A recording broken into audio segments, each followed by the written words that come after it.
Before starting today's video, don't forget to subscribe to the channel and like the video to encourage us to provide the best. I had a pleasant conversation with my mom, reminiscing about some peculiar events in our lives. One memory stood out vividly. Back in the day, my sister spent all 4 years of high school in the marching band. Usually, I accompanied my parents, mostly my mom, as she drove my sister to football games and competitions. It became a tradition for us to stop at the Exxon gas station on the way back home. I always managed to persuade my mom into buying me a cookies and cream candy bar, a treat I adored during that time. During one autumn evening, my mom and I headed out to drop off my sister at a game. I believe my sister was planning to stay with a friend or my grandmother afterwards, as we didn't stay to watch the game. Instead, we turned around and started our journey back home. Our house was located quite remotely, approximately 40 minutes away from the high school. By the time we approached the Kenna Exxon, darkness had fallen.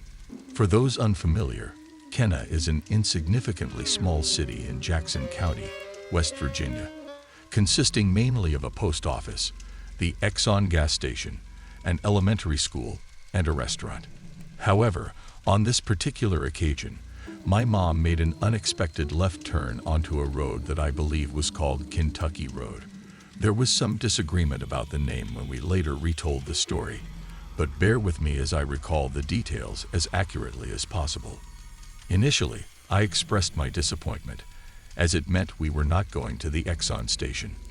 However, upon observing my mom's nervous gaze through the rear-view mirror, I understood her concern. The road began with a mostly downhill stretch, passing by the restaurant I mentioned earlier, which I believe was called Patty's Country Cookin'. Suddenly, I noticed the presence of headlights closely tailing our car. My mom is an anxious driver, having been involved in a few accidents in the past, and she dislikes it when vehicles follow too closely. Glancing at me, she said, "I'm going to pull over and let this person pass as soon as we reach a wide spot." I nodded in agreement, as even I could discern that the car behind us was uncomfortably near. As we reached the bottom of the road, my mom pulled into a large gravel area on the left side, a wide spot where other cars could park. To our surprise, nothing happened.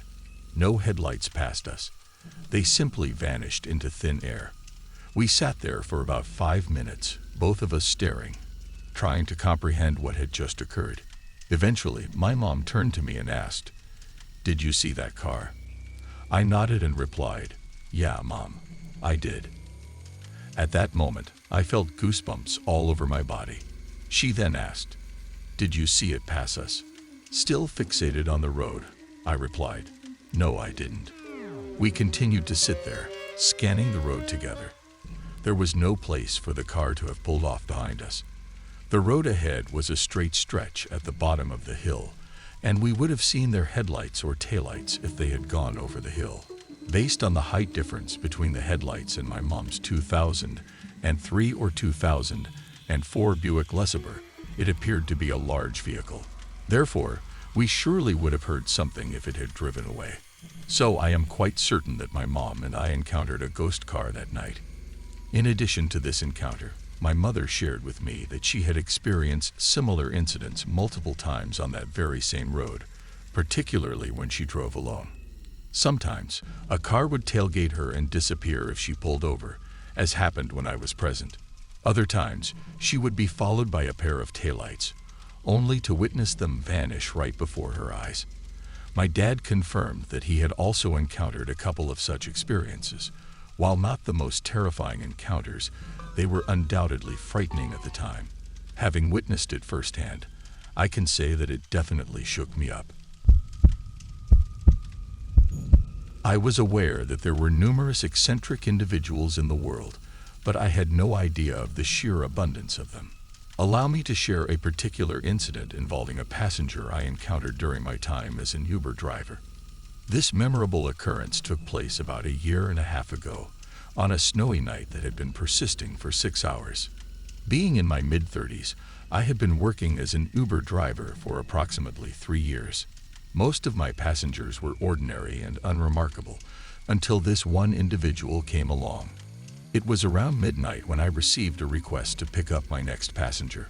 Upon arriving at the designated spot, I confirmed his destination. I embarked on the journey, with the GPS guiding me through a road featuring 2 lanes in each direction. As it was still snowing heavily, I maintained a speed of around 40 miles per hour in the fast lane. Suddenly, my car emitted loud screeches and warning beeps, alerting me to an issue. Glancing at the dashboard, I discovered that the door on the passenger's side was ajar. Hastily turning my head, I was about to inform him to close it when, without any forewarning, the passenger flung the door wide open. In a slow-motion-like sequence, he leaped out of my moving vehicle, which was traveling at approximately 40 miles per hour, and landed on the ground, sliding along. In a panic, I slammed on the brakes, bringing the car to a complete stop. Luckily, there were no other vehicles on the road at that late hour. When my car finally halted, I twisted in my seat to locate the passenger. To my surprise, he swiftly regained his footing and sprinted away with an air of madness, seemingly unaffected by the fall. As he fled, the rear door he had exited remained open. Concerned for his well-being, I stepped out of the car, circled around, and shut the door securely. Returning to the driver's seat, I headed in the direction where I had last glimpsed the bewildering passenger, in case he required medical assistance. However, upon reaching the spot, he had vanished into the darkness without a trace. Unable to locate him, I promptly contacted Uber to report the incident. They assured me that they would note the occurrence in their records and flag the specific passenger. From that point onward, and even before that incident, I have not encountered any fares that even remotely compare to the peculiarity of that particular ride. These incidents occurred 7 years apart. The first encounter took place in 2013 when I was 11 years old. I asked my dad if I could hang out at my friend John's house, and he agreed, but with the condition that I return by 9 p.m. I brought along my Rottweiler named Ruppy, who was 4 years old, and Clark, my 1-year-old standard poodle. Our other dog, Keys, a 6-year-old bulldog, stayed home to keep my dad company. As the night approached 9 p.m., I began walking back home. We lived in a rural area with many wild animals, so I wasn't alarmed by the noises I heard along the way, thinking it was just a raccoon. However, when both Ruppy and Clark started growling, I knew something was amiss. Clark rarely reacted this way, so it heightened my concern. Suddenly, a large, dark creature emerged from behind a tree and swiftly ran off. I stood there, stunned and bewildered by what I had witnessed. I questioned if it was even real.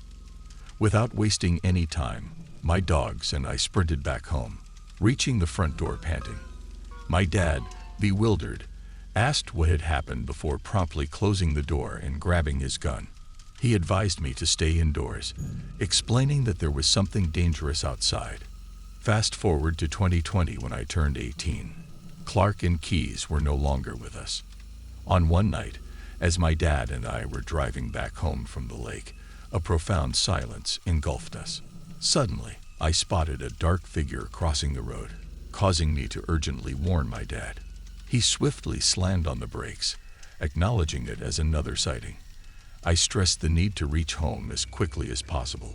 Glancing back at our dogs, Zach, a border collie, Lucky, a Doberman Pinscher, and Loki, a black wolf Malamute mix, I noticed they were growling and baring their teeth, clearly on high alert. We managed to arrive home swiftly and chose to sleep in the living room. Nowadays, my dad and I do our best to avoid walking or driving at night whenever feasible. When my father was approximately 17 years old, an intriguing incident occurred involving him and his friend. While his friend was observing through a telescope from his window, he accidentally directed the scope towards an ancient oak tree. Astonishingly, they both witnessed an extraordinary sight. Amongst the branches of the tree, they saw 2 women, each with distinct characteristics. One of the women appeared elderly and possessed an eerie aura, resembling a witch. Contrasting her was a remarkably beautiful young woman, resembling a princess.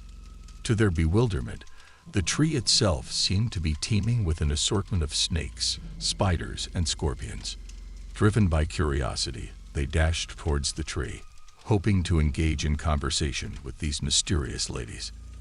As they approached, the younger lady cast a longing gaze upon my father and his friend, as if she desired to communicate but was unable to do so.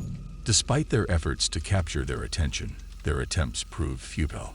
Eventually, they resigned themselves to the situation, returning inside and retiring for the night. The following morning, they peered out the window once again, only to witness an astonishing sight. A colossal spider leaped out of the tree. Filled with determination, they resolved to confront the spider, even arming themselves with weapons. My father wielded a 12-gauge shotgun, while his friend brandished a shovel. They rushed towards the neighboring yard, intent on eliminating the creature. However, upon their arrival, the spider abruptly ceased its movements. In an inexplicable transformation, the spider metamorphosed into a rock, resembling a cluster of sticks. Startled, the neighbor emerged and promptly instructed them to leave his property. My father later recounted this surreal experience to me and my sister, sparking our interest in witnessing the tree for ourselves. Finally, after a trip to the Oregon coast, we seized the opportunity to visit Estacada, Oregon. As we drove past the house, our gazes fixed upon the tree. To our astonishment, it had vanished completely, leaving no trace of a stump or any signs of disturbance in the earth. Following this peculiar occurrence, I couldn't shake the feeling of being under constant surveillance. Though this account may sound extraordinary, my father vehemently insists its authenticity. Thank you for watching today's video. If you enjoyed it, please consider liking and sharing it to support me.